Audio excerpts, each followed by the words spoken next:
Welcome to Confident Connections, the podcast that helps you show up with confidence and connect with people on a deeper level. I'm Lisa Liu, and here we break down the small signals that create big impact, body language, presence, and the simple habits that help you communicate with ease, increase your influence, and magnify your impact. You'll learn how to make strong first impressions, build trust faster, and feel more confident in any conversation or setting. If you're ready to improve your communication skills and create connections that move your life and your leadership forward, you are in the right place. I'm thrilled you're here today, and we're going to dive right into our topic because I love this topic. About a year and 3-4 months ago, I really decided to begin networking locally. So much of my business had been in other parts of the United States and online, and I needed to bloom where I was planted, which meant walking into networking events and getting to know people, which fed my soul because I love to be in person. I love human connection. Everything about it was amazing.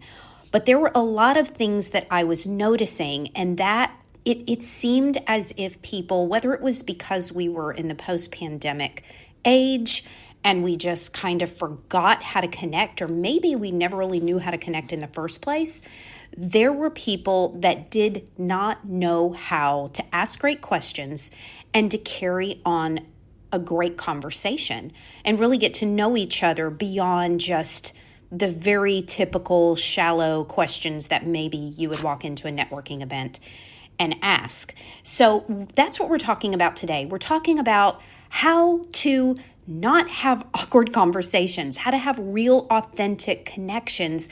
And I'm going to give you some tools and really some sentences to put in your back pocket that's going to help you to better connect and to leave any event, function. I don't care if it's in ministry, in business, in a personal relationship. Maybe it's a party you attend.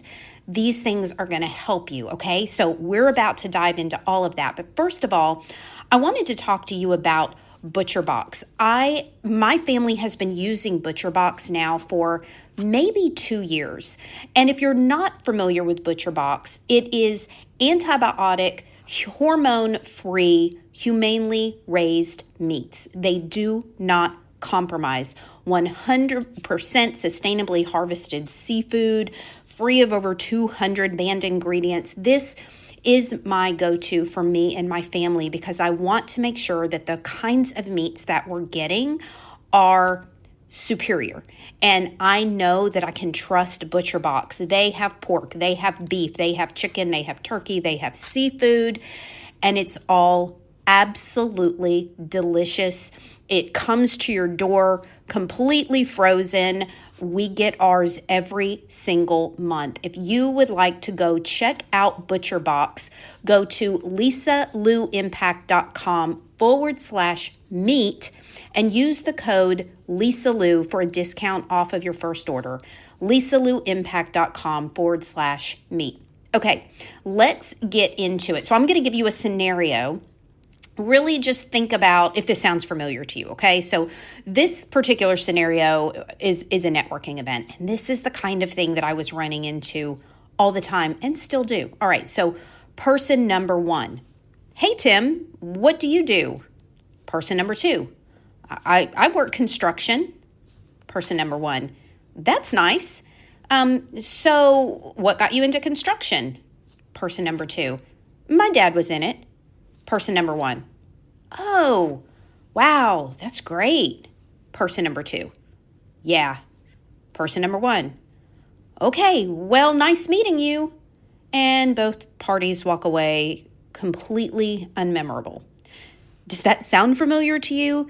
That is that shallow, how do I go beyond this ridiculous small talk type of conversation that is rampant in so many circles, not just in business.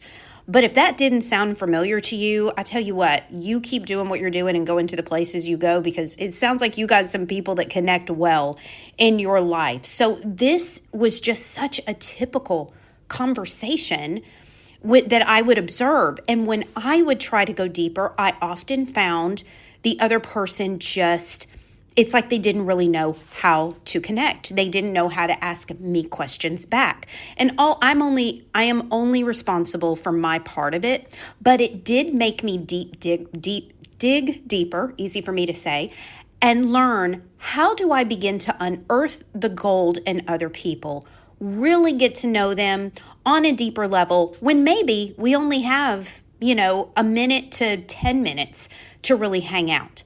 And usually it's way less than 10 minutes. But ideally, if you go to a function, you want to meet like-minded people, or people you may want to do business with, or people you want to, potentially have a relationship with, to be a friend. Okay.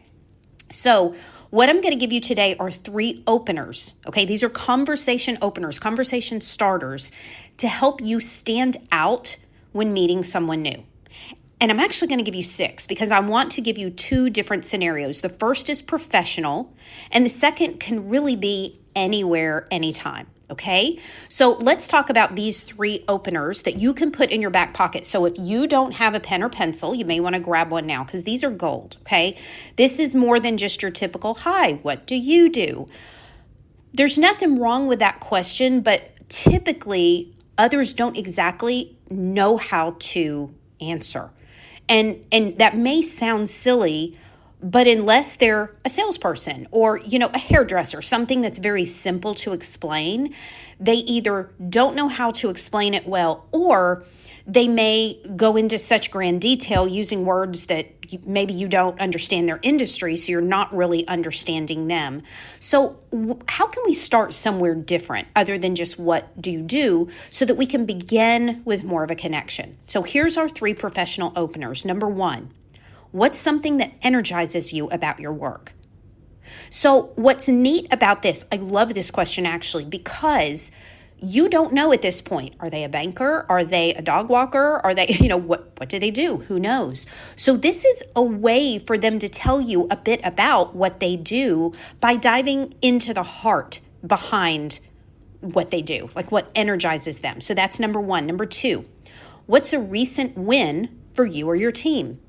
I love this one too. What's a recent win? That could be, a new sale that they made, a new promotion that they had. What this does is it sparks in their minds this positive spark. It lights them up to talk about something positive.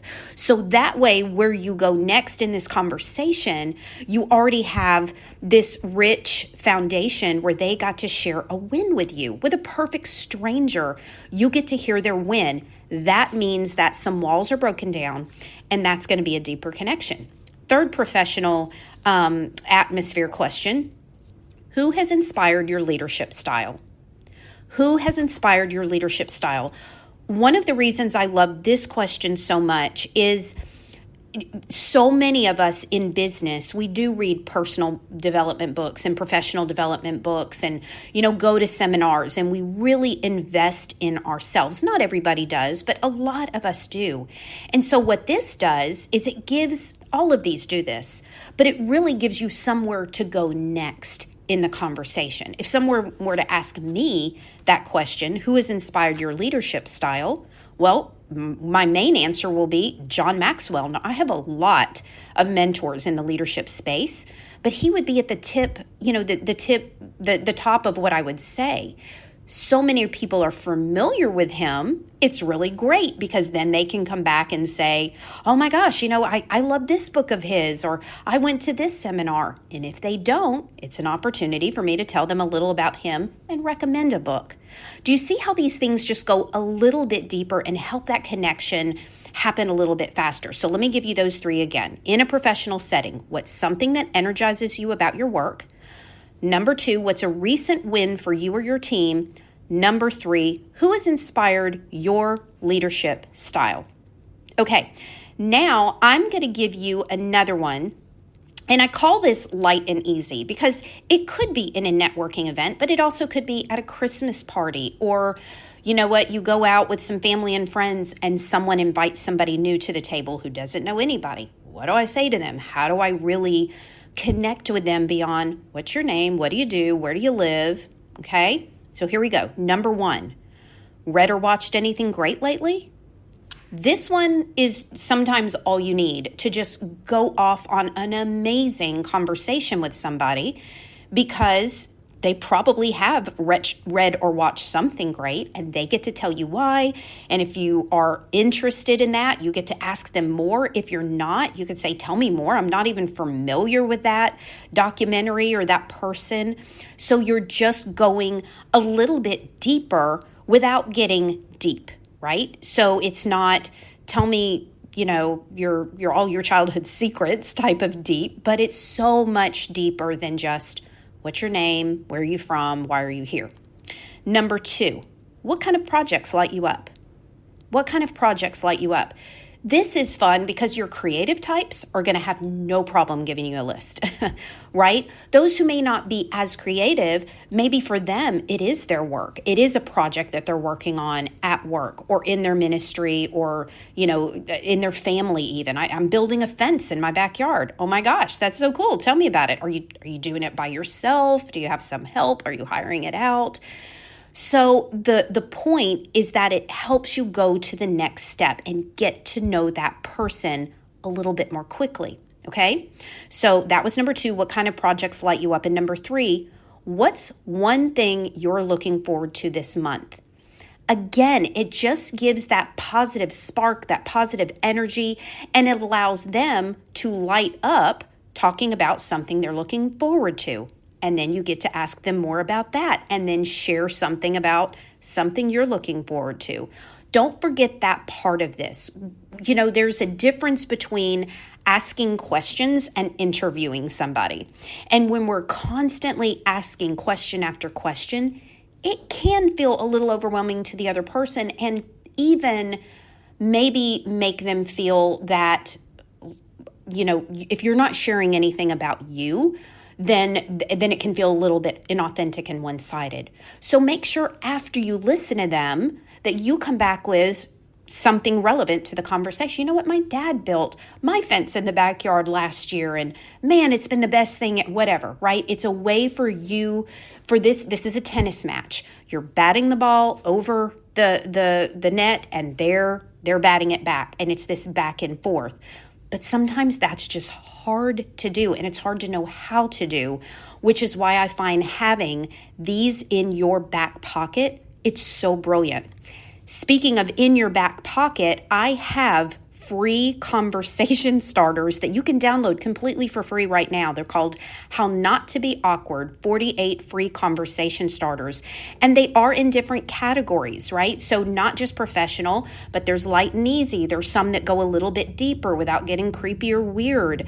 These are so great. And I even have a portion in there where you can screenshot. So it is literally on the screen on your phone, or you can put it in your notes section. So it's so easy to pull up right before you walk into a place or an event where you might need them. So you can go download those for free at lisaluimpact.com/connection. That's also down in the show notes. And I want to go ahead and tell you about, so gentlemen, any gentlemen that are listening, you may not be interested in this, although there are men that use this. But if you've ever heard of Frowny's facial patches, I want to give you my personal testimonial on these because I've been using them for 3.5 years. I will occasionally get DMs on Instagram or Facebook asking me if I do Botox. It's always women that ask me, and I'm always very, very transparent. I did used to get Botox, but I no longer do. In fact, I'll even put my Instagram in the show notes because you can go and look at my highlight reel. And you can look at my before from I believe it was 2019. I was 47 years old. I'm 53 right now. And you can see the difference of back when I had deep wrinkles and what I have right now, which is hardly any wrinkles on my forehead, thanks to these Frowny's patches. There's something that you can wear nightly. You can just wear them a few hours a day if you want to. I personally wear them overnight, and I have been wearing them for 3.5 years. And let me tell you, they make all the difference in the world.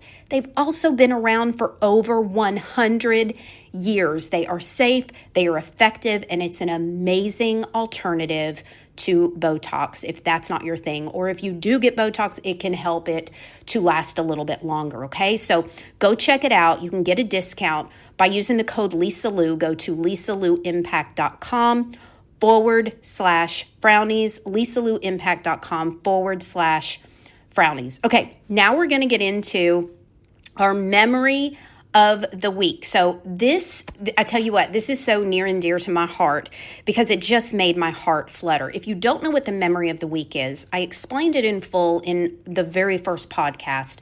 But basically, I want to encourage you to do this, and it's something that I'm doing where every night I sit down and I take 1 minute, maybe 2 minutes, and I write down the most memorable thing of the day.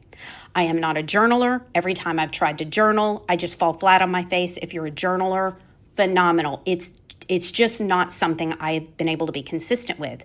So if I know all I have to do is sit down and write one memory, one takeaway, something unique that happened this day that didn't happen the day before, it is incredible what it does. It brings stories up that you can tell, at different events, or if you're a speaker that you can use for that, or just things that you want to remember. And so I want to encourage you to shoot me an email and tell me your memory of the week. So I'm going to share mine with you.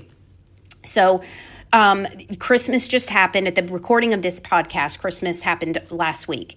And my daughter's boyfriend was over. And so when this podcast is released, it'll be almost 2 weeks past Christmas. But her boyfriend was over, and they've been dating about a year. And he's recently started taking jiu-jitsu. He was a wrestler. He was a professional wrestler, like in high school, traveled, did all the things, worked up the ranks. Well, my husband teaches jiu-jitsu. And so my memory of the week was the fact that my husband got on the floor in our living room and was showing Brendan some of the jiu-jitsu moves. And there was that may not sound like a big deal to you, but I'm sitting there looking at this precious young man. He is such a godly, wonderful young man. And he stepped into this new world of jiu-jitsu with this wrestling background, having to learn things all over again. And my husband is just showing him some moves. It just lit me up. It's something I never wanted to forget. And my heart was just, it made me so happy. It just made me so happy. So that was my memory of the week. If you'd like to send me yours, I may even read it out on the podcast. If you give me permission, you can email me at lisalouimpact@gmail.com. Okay, so I think we have hit everything in this episode that I wanted to hit. I hope that this was helpful for you. I hope you will use these conversation starters to start sparking better connection, more authentic connection, and get to know the human being in front of you deeper and a little bit more quickly than if you just went in with no intention whatsoever, okay? So do me a favor, hit subscribe, throw me some 5-star reviews if you enjoy this podcast, and if you really want to go over and above, write a review on Apple Podcasts. It helps me get the message out to more people. Thank you so much for being here. Look, get out there and make your next connection your best connection. I will see you next time. Bye for now.